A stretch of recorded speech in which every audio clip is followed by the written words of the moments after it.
Hi, I'm Melinda Williams. I was born in Roanoke, Alabama, and from there we moved to Coaling, then Florence, then Huntsville, then Tuscaloosa, and then Birmingham.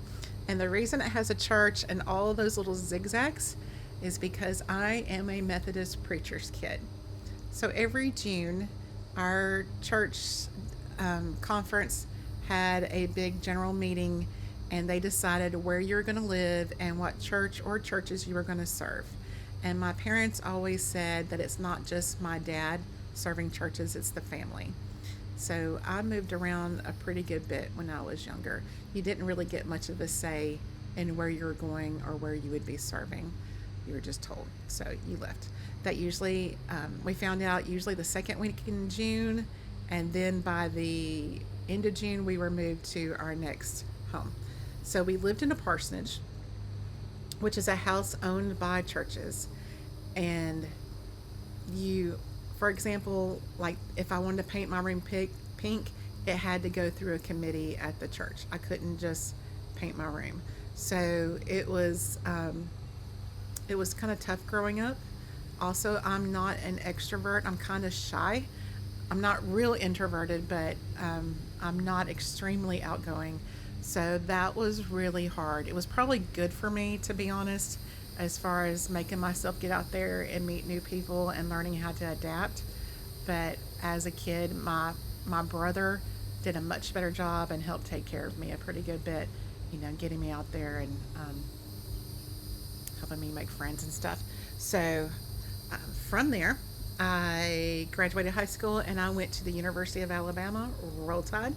So I'm here in Tuscaloosa, and that is where I meet my husband.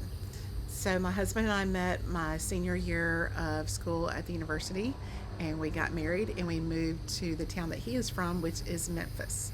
Now, great things happened in Memphis, but it was also a very difficult time for me. So I made the loop go down, and it really is a loop. Memphis threw me for a loop.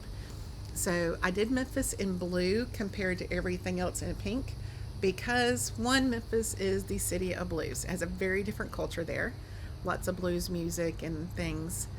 Also, my boys were born there, so their favorite color was blue when they were little, typical little boy thing. And I started teaching there, and sometimes that gave me the blues because that was not a fun start. I had a very rough start as a teacher. I I discovered how sheltered I was. The school I taught at was inner city, and it was very gang ridden. Um, Lots of different gangs. They would switch back and forth between Memphis and Chicago. So if someone got into too much trouble legally, they would move them to Chicago and back and forth. So it's almost indescribable the amount of violence and stuff that I witnessed. I went home a lot of days just angry and sad because of all the neglect and the abuse that I saw. Um, it was very heart wrenching to work there. It made me grow up. It made me realize the world is not so sweet and pretty. That my parents really did a good job of sheltering me and providing for me, but it was very eye opening, and I realized just how important it is to give kids second chances and support kids in their learning because that was the only way they were going to get out of the situation that they were in, which I was in a very, very rough area. So that's why Memphis has that downward loop because that was very eye opening and it really threw me for a loop. From there, we moved to Tuscaloosa. Yay. I was so happy to get back in Alabama.